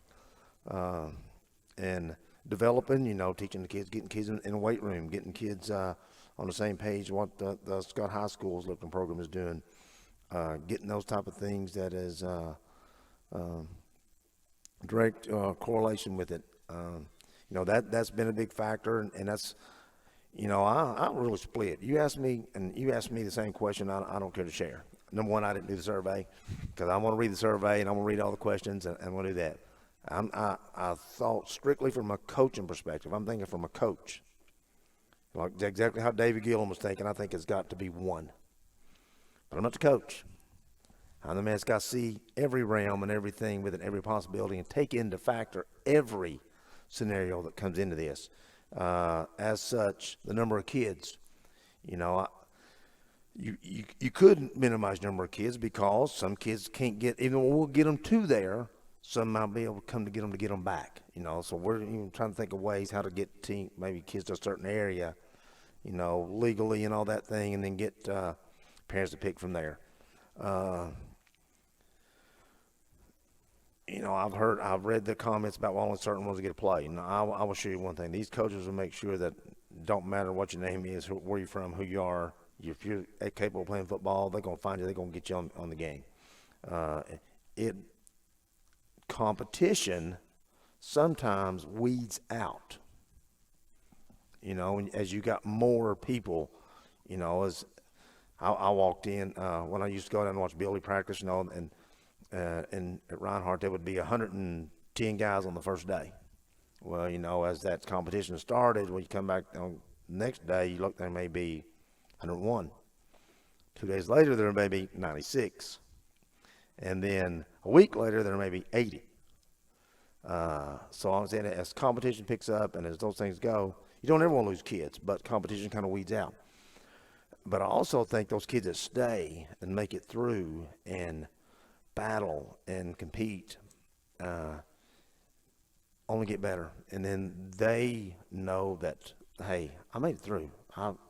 We did this. We put this together. We did this, and we persevered, and I don't really think there could be some success with it. But again, we're going to weigh every factor because, like you said, we may lose 4 or 5 kids that can really play that just can't get from Scott High back home. So we're going to take all that into consideration when we do. And like I said, I feel bad we're even having to have this conversation because I really think our best thing is if we can get 5 programs that's got numbers, that's got everything they need right there to do it. Absolutely, that's great. And then but realize at the end of the day that regardless of where we're competing, our main goal still is to prepare for the high school. Even though we are maybe 5 different schools at that point in time, and sure the numbers may be better that way. But right now they're not. They're really down. Like I said, I think Fairview might have had 9 or 10 children in practice, and Robbins had the same. That's why we put those 2 together. As they came together, more kids came, especially younger kids came at that point. I think they may have ended up 28, 29 kids at the end. But knowing if we didn't do that, neither program would have had a team. I think we finished the year at Winfield with 12. And I was at the last game at there, and one got hurt, and they had to call the game early because they had 11. Huntsville had 17. So you can see that the numbers were down, and that's the only reason we're having this discussion and doing this survey and taking that tonight. With a perfect world, with our numbers, and every principal will tell you the same thing. They want their own program. They want their own team. They want that because they know that's good for their school. That's good for the county when that's happening. If we got numbers up everywhere, that's better for our county. But right now it's not. So that's I think it's the main reason for this, what we're looking at. Okay. Tim Smith?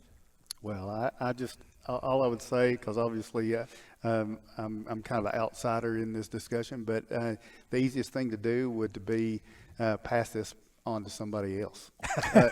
And what I'm saying is, but that's not leadership. Yeah, exactly. Leadership is seeing an issue and trying to find a solution. And folks got a lot of pride in their communities. Absolutely. And that's the really good thing about it. But you saw this year, it was forced into happening, but you saw Robbins and Fairview become a community of their own that they were very proud of and their coaches were very happy with. So, I mean, you've got a model there, and I admire that there's an attempt to solve the problem instead of just pass it on or pass it over or let them just go into. And it's a tough, we're in a tough age and environment where everybody wants everything their way all the time, from their music on their iPod. I just listen to what I listen to. People don't have shared experiences a lot anymore, and we all want exactly what we want and aren't ready to compromise for anything. This is going to take some compromise and some understanding that that what's best may not be exactly what I want. Well, that's it. I guess, I was talking to somebody the other day. It's, is this a want or is this a need? It's definitely not a want.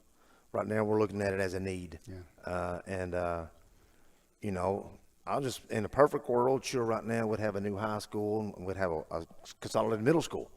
We wouldn't be talking about this situation, but, that's maybe years down the road, who knows, but, like I said, we're looking at this thing right now as doing what's right for, number one, for our kids, and also to sustain and build the program back to where it needs to be for the high school. And I appreciate what you said. It's not going to be easy, because it's all going to fall here, and I'll bear the shoulders, bear the weight, bear the issues with it because that's what I'm supposed to do. Now, right, wrong, not everyone's going to be happy. I will say this much: if we stay as it is and we consolidate as needed, then we're always going to look at this idea because of where we are from a number perspective. If we consolidate, we'll move forward with it, and we'll go with it, and we'll stay with it, at least as long as I'm here, and that'll be what we'll do. But if we, like I said, if we stay as it is and then co-op as needed, then we'll always be looking at this thing in order to to assure that we have and can sustain a good football program. So. All right. Coach Hall, we appreciate you joining us. Guys, let me touch base real quick. Just a few things on the questions. I know you got to get to your legend, and I get long-winded sometimes. But, we've looked at – I'll say this. We looked at cheerleading. We've looked at every aspect with this. It's not a thing if we're not looking at these things. Believe me, we are. And we're developing plans. We're developing ideas, taking everything into consideration that's come to us. Like I said, probably 260-something questions, comments that come in. I think I've got to read probably about 212 for the most part. And I'll get through the other ones tonight and tomorrow and go back through again. Don't want to miss anything because everything's important. Every idea is important. Every suggestion is important. I appreciate the people that took part in the time to look into this because that tells me they care. Whether or not what they vote for, they care. And that means a lot. And God, it's like I said, I feel bad we have to talk about this because again, wants and needs. And sure, in a perfect world, we could all want this, but right now I have to look at it as a need. So we'll see and we'll go. And I'll always take my school board input, but they said it's going to be with me, but they're going to be as far as their input will be in on the decision, along with our coaches and our principals, because I took their input also too. So, and people in the community, thank you so much for your input because it meant a lot. And thank you guys for having me on. I would be remorse if I did not mention you don't have a picture or some type of cardboard cut out of Jason Terry here tonight. So kind of missing him here. Every time I turn it on, there he sits. So what's going on? I don't know how we made it 90 minutes into this thing without Jason sitting here, honestly. Guys, thank you all. Thank you you very much. Thank you for joining us. Thank you all. Appreciations. Thank you for what you do covering our kids for Scott County. This is awesome. And you guys get this out, and our people get to see this because it's about our kids. You have these kids up here, and they get to shine in the moment, and it's awesome what you guys are doing. Thank you all very much. Thank you. All right. Thanks, Bill. We'll take one more break. When we come back, our final segment, as we are joined by our Plateau Drug Center, Scott County Pharmacy legend of the game.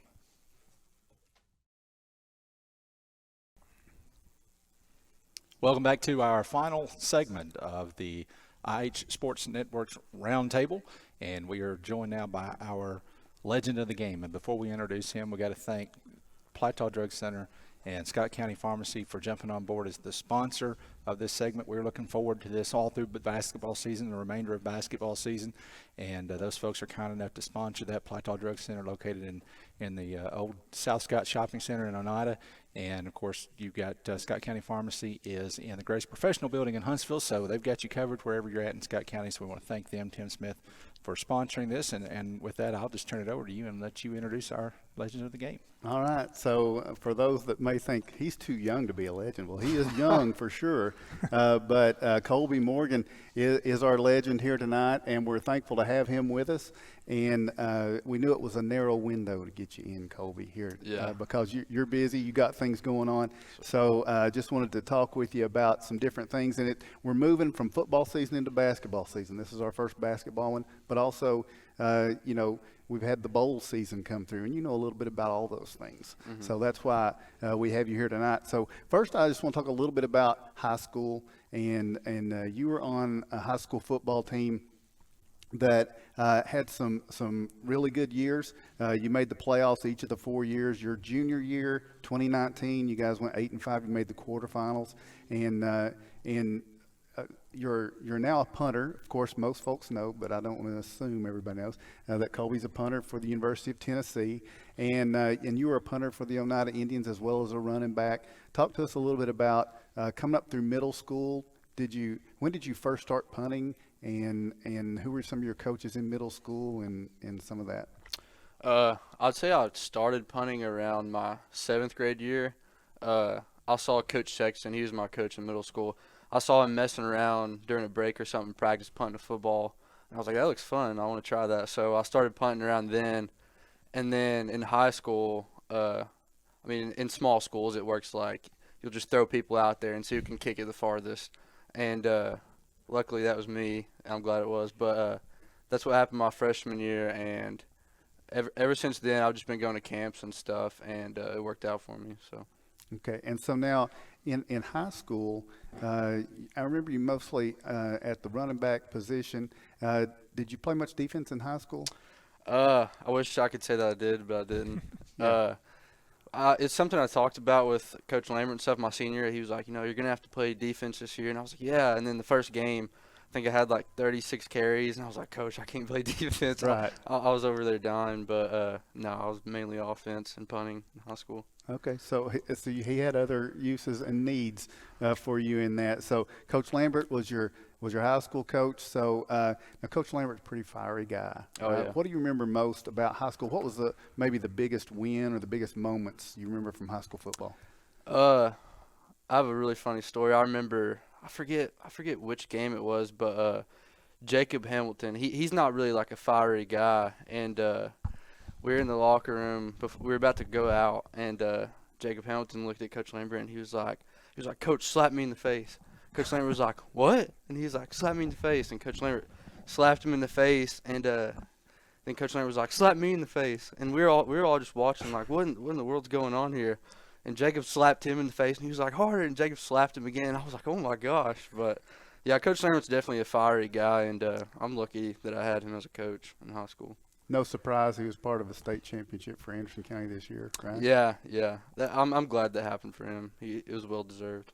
All right. So in those 4 years, the Indians went 26-20, but probably the biggest turnaround and the biggest success you experienced in high school was the basketball. And coming into your freshman year, the 2 prior years, the basketball team had an 11-4 48 record. 11 wins, 48 losses. And you come in as a freshman, of course, Coach King comes in, and there's a lot of talent there, and you guys immediately start to turn things around. You're 14-15 as a freshman.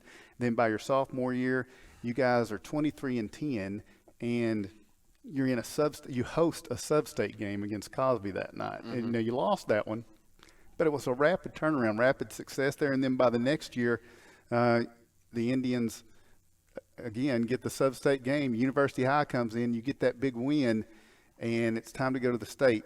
Things didn't work out the senior year, but I'll get to that in just a minute. Talk about that high school experience in basketball, the big games, the rivalries. What were some of the teams that you just couldn't wait to lace up and go play?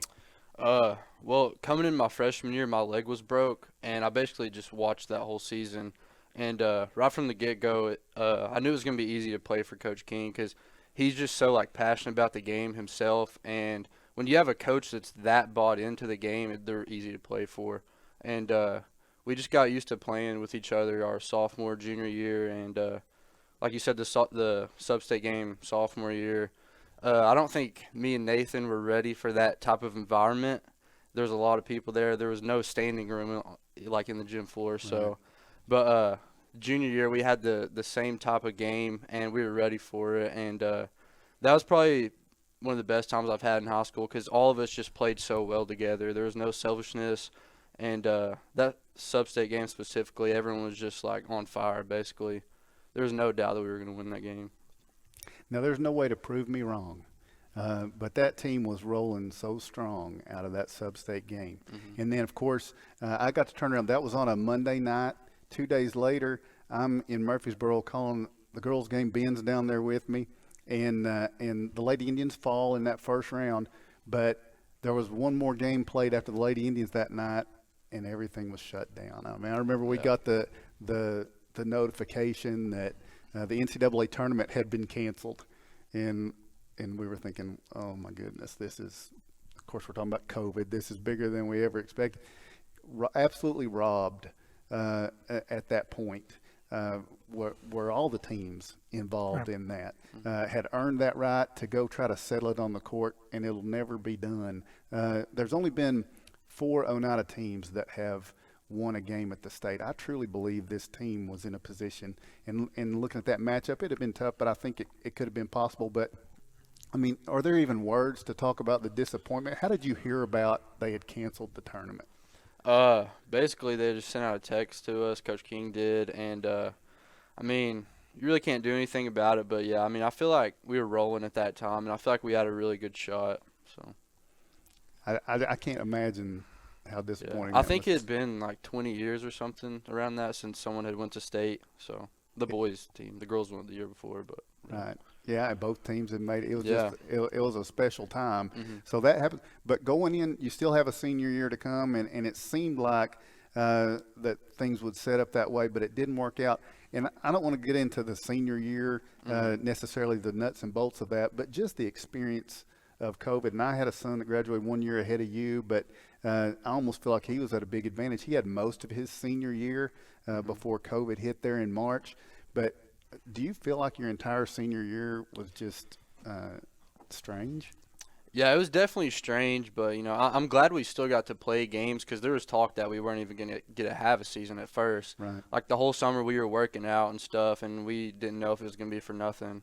But, no, I'm glad we got to at least have a season. And it got weird towards the end of the year because we didn't have many problems until the end of the football season, and then people started getting COVID and all the contact tracing and stuff. And I think in the first round against Hampton, I think we had 6 or 7 starters out because of COVID. And, yeah, it was a weird experience for sure.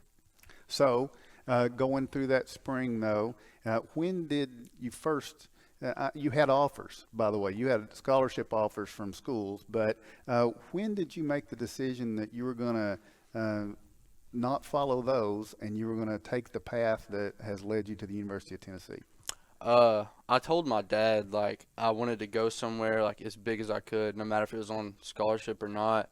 And at first he didn't agree with that. He just wanted me to get my school paid for, which I don't blame him. But No, I felt like I would regret it if I didn't take the opportunity to go play somewhere big. So he would have been okay if it had been Auburn, right? Oh yeah, I'm sure he would have loved but that. since it was Tennessee, that was a different thing. So tell me about the process. How do you start? What do you do first to become a Vol? Well, I think it's important for like every athlete in Scott County to know like having good game film and stuff will get you looked at by schools and stuff. But I feel like what more people should look into is going to camps like I went to kicking camps that they basically get your name out there, so like coaches can see you, because it's hard for coaches to find you when you go to a smaller school. And what most coaches do is they'll look at the rankings like in these camps and stuff, and they'll look down the rankings. No matter what ranking you are, I mean, you're going to get looked at. So I feel like that's important to like get your name out there and stuff. All right. So what was the first step on the campus into the football facility like for you? When did that come, and what was that like? Well, I moved in the summer, and probably the first week I was an emotional wreck. It's a whole different world over there, and but you know it's an awesome experience. I'm pretty sure I made the right decision. Fairly confident. I think, by the way, a lot of us from Oneida, when you go on that first college, it's an emotional thing for all of us. Okay, I was there. I think we've all been there and thought, I'm not going to hang around and do this. Yeah. But especially at a school that's got 28 or 30,000 students walking all over the place. Yeah, exactly. So but you hung in there, stuck with it, and you get started. So I'm going to ask you, are there any similarities to football practices at UT in high school, and then what are the biggest differences? I would say there's very few similarities, and besides like obviously it's the game of football, and like football's the same, but as far as like the logistics of everything goes, like the practices are very well planned out, and like if someone messes up a rep or something, you don't get another chance because we're on like a strict time schedule, and like everything's super planned out up there. So, and you were telling me about the practice, because I was asking you, what is the practice schedule like? Do you just punt, or do you tell folks what that's like? So, I mean, we have punt, like team punt first thing, and then I'll warm up. I'll get out there 30 minutes early, all the specialists do, and we warm up, and then we'll have team punt. And then after that, we kind of just do individual drills and stuff and work with each other. And then at the end of practice, we have a little bit of conditioning, which every specialist hates. So. But, yeah, it's basically just like a rundown of what goes on in practice. All right. And Greg, I think we've got like a little video. I'm going to ask you about this guy. Greg's going to pop up the video of and if you really look at what's outside, BT Potter might hit his head on the goalpost if he pitches it. No, Mike Eckler, still look at the reaction on the Tennessee sideline. He's all fired up. It's a great play. Now that's your coach, right? Yeah, that's the special teams coordinator. And Coach Eck. Yeah, that's what you're calling. So now you talk about Tony Lambert taking a slap to the face. Yeah, he looks like he would be down for that. Oh yeah, my first game there actually, we ran out of the tunnel, and I was just like, my mind was blown. Like it was my first time running through the tee and everything, and when I get back to the sidelines, I'm all calmed down and like just taking everything in. I look up at the jumbotron, and Coach Eck has blood running down his forehead. And I was asking Paxton, I was like, what happened to him? And apparently he headbutted a player with the helmet on. And I was like, my goodness. But, yeah, he's definitely a character. He's a guy that you want in your program, which I could say that about every coach that we have. But he brings the energy to the players every single day. And something funny is if he asks you how you're doing and you're like, good, he'll be like, what? Because he wants you to say great every single time. And it's just funny. He's an awesome guy to be around. So now we're not quite a week removed. I believe that moment was brought on when Clemson missed the field goal or faked the field goal and was stopped on that. That's what he was so excited about, right? Yeah, he takes a lot of passion in special teams, and anytime another coach thinks that they have a really good special teams unit, he just loves when we go out there and we beat them. So. And now, I mean, Ben, I think you would agree that was a key tone setter in that Orange Bowl game. Oh, yeah, so for sure. What was that like? You got to go to the Music City Bowl last year, which I'm sure it's awesome to get to go to any bowl game at all. And, of course, we all know what happened there in that one. It felt like it didn't quite finish right. But this year you find yourself in Miami. Now it's a New Year's Day Bowl. I mean, I think we all expected Tennessee to be better this year, but Did you think it would be this good? To be honest, I thought it was going to be this good last year. I have a lot of confidence in our team, and I think that we're the best team in the nation when everyone's playing right. And it was an awesome experience going to the Orange Bowl because that's something that program hasn't been a part of in a really long time too. And it was a lot of fun just hanging around the team and stuff. And traditionally, the Orange Bowl's not really gone all that well for Tennessee. I think that was only the second Orange Bowl win for the Vols in that series. But you talked a little bit about some of your teammates on the special teams, and we got one more picture that I think Greg was going to be able to pop up for us. So folks can see this picture at home. Now, I wasn't aware of this until I got home and was scrolling through social media the night after this. This was the game where Zeb dunked it, wasn't it? Yeah, it was. Yeah, so he had the 2-dunk performance. Tell us who we're looking at here. Starting with you, you're the second guy standing there on the left. Who are we looking at across there? To my left in the picture is Chase McGrath. He's our kicker. He's the one that hit the game winner against Alabama. I'm sure a lot of people know him. And then Paxton, he's one of our punters. And on the left of him is Toby Wilson. He's a kickoff guy. Okay, and these guys are all seniors this year, right? Yes, sir. Okay, and so likely Chase and Paxton are probably looking at the next level, would you think? Yeah, I'm not sure if Chase is going to pursue it, but I know Paxton is, and he definitely has a shot. He's a great punter. So. Okay, so that leaves a position open going into the next year, 2023. Yes, sir. Our punter for a number of years, Paxton Brooks, is gone. And so what's that going to be like? What's the competition going to be like? Well, we brought in an Australian punter, and as of now, we're going to be competing for the starting job, and we'll see how that goes. So does part of that competition come to the spring game? Will one of you be on one team, one on the other? The spring will be a really big part of that competition, like we've already talked and stuff, and there'll be a number of team reps that will both be taken, so we'll see how that goes. Okay. Now, I've asked you about Coach Eckler a little bit, and tell us a little bit about Coach Heupel. Just looking at him, and I saw an article this week describing how he was kind of playing basketball with one of his kids before the Alabama game, and how he's really able to be a guy and not the coach all the time. Is that what you've experienced with him? Oh yeah, that's 100% true. You know, when you see these big names on TV, you think, like, these guys don't pay no attention to me. Like, I'm from a small town. But he makes everyone feel welcome on the team, and he's definitely turned the program around, too. Like, and he makes the little things big. When I first got there, I think the team before he got there had, like, an insane number of misses. And he explained to the players, he was like, guys, this can't be happening. And then, like, 3 months later, there was just a huge difference. Like, everyone was showing up to workouts on time. Like, he made a big difference in the program in a short amount of time. Yeah, and now he doesn't seem quite like Coach Eck. He seems almost opposite. He seems just so steady and calm. But does the team feed off of that? Because he doesn't look like he ever panics. No, he's a really, really calm guy, and it's kind of funny in meetings sometimes. Like, Eck will just be going crazy and screaming, and then he'll be like, right, Coach Hype? And Coach Hype's just like, yeah, it's like, I think he exhausts him a little bit. But, yeah, Coach Hype, he's a really calm guy, and I believe he knows what he's doing.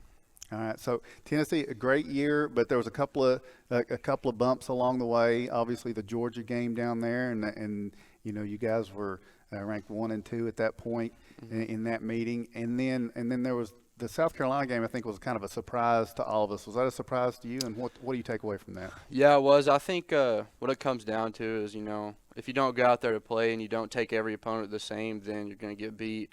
And I think we just got a little bit satisfied with the success that we had, and we let them get the best of us. So. All right. One more mention I want to make sure we ask about is when you got in to punt in Neyland Stadium in your freshman year. How did that take place? I would tell you about the first punt, but I don't remember anything. But, I mean, why were you out there? What happened? Oh, so Paxton, he pulled his groin in the game before against Pitt, and that was probably my, I think, second game in Neyland Stadium. And they were like, Cole, you got to warm up while he was in the tent. And I was like, what? So I went over there and started warming up. And luckily he came out of the tent, and then went in there. But that whole next week, they like told me like there's a chance that you might start, and I took reps with the ones all week, and they told me on Friday that I was starting, and I was just so thankful. It was an awesome experience to go out there and punt in front of that many people. So just that worth it all, probably. Mhm. Yeah. So now, and things did go pretty good, right? Yeah. That day. Yeah. Now, so folks know, and Oneida connection. I know Ben pointed it out at the time, but the long snapper, the man who snapped the ball to you that day, who was that? Yeah, his name's Matthew Slansky, but we just call him Matty. Yeah, his mom's from here, went to high school here, and he's a great guy, and yeah, he's awesome.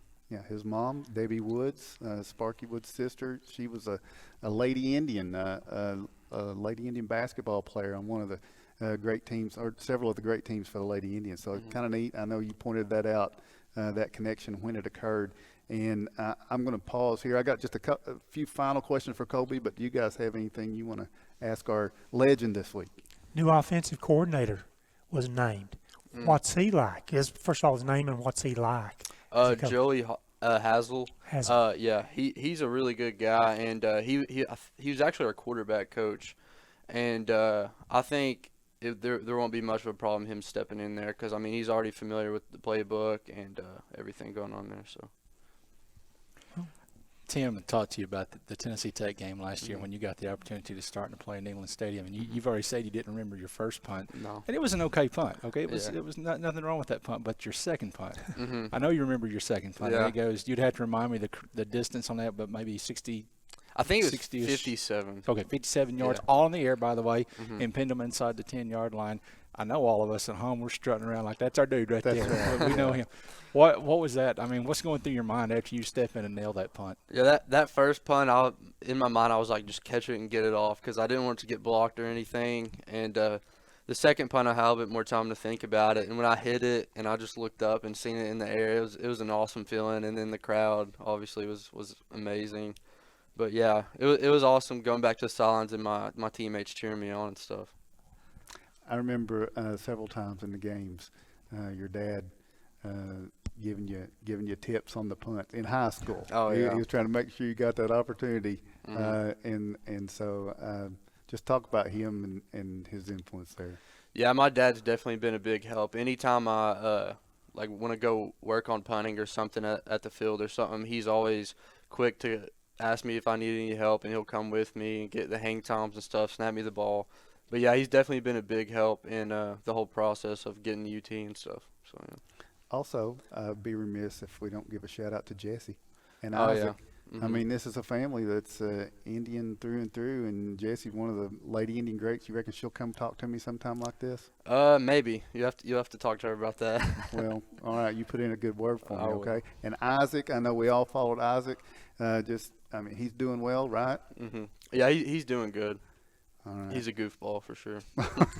All right. Now, I just want to ask you, what's your major? I'm in neuroscience right now. Neuroscience. No, I'm totally kidding. No, I'm not smart enough for that. But I'm in finance right now. But I may end up changing it to management, business management. So. Or neuroscience. Yeah. You know, IHSN is going to need some business management here in about 2 years. So you just think about that. What about this? When you finish up, any ideas, any thoughts about going into coaching? I've talked to my dad about it a little bit. I would love to be a strength coach at one of the high schools or something, just like starting off coaching and stuff, because that's something that I enjoy, and I feel like I could help. All right. Last year you did partnered up with the Children's Center for Coats, and how did that go last year, and what was the response like on that? At first I was a little bit nervous about it. I didn't know how it would turn out, but it ended up turning out really good. I think we raised around 350 coats for kids that needed it, and it was just a blessing to be able to do that and to see like all the coats and stuff that were raised by our community. So if somebody approached you to do something like that next year, you'd be open for the partnership on it? Oh yeah, 100%. I would. All right. Okay. Colby, you got anything else you want to say hey to anybody else, or you know? No, I'm good. I will say I'm disappointed that we didn't have something like this when I was in high school. I think it would have been a lot of fun, but that's basically it. Well, I take that as a compliment. I'm thankful. I think Ben, and as you've seen here tonight, and I just want to speak, I think I speak for you guys, this setup here at the C. Michael A. Technology Center is amazing. I'm thankful we're here tonight, and Greg Bond for his work on this, and not just Greg, but Travis Selvage and Lietta. Boy, I know they had a lot to do with Tony Duncan with the setup, and they've worked hard to give us a good home here in January, and I wish we had it then too, and I'm thankful that we have it now. Yes, Thank sir. you for joining us, Colby. Yeah, thank you guys.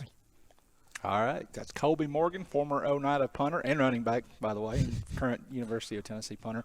Our first Plateau Drug Center and Scott County Pharmacy legend of the game. And guys, that's going to do it for us. We'll go ahead and sign off. Let's thank some folks, and that includes first and foremost Greg Bond and the entire staff here at the Technology Center for getting this set up and for inviting us here. And we'll be back here again next week and throughout the remainder of basketball season.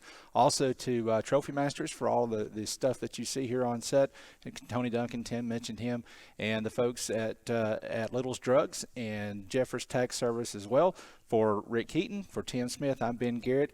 A reminder, tomorrow night, Oneida and Scott High, both on the air on the IH Sports Network. Pregame will begin at 6:15 tomorrow night. We'll see you then.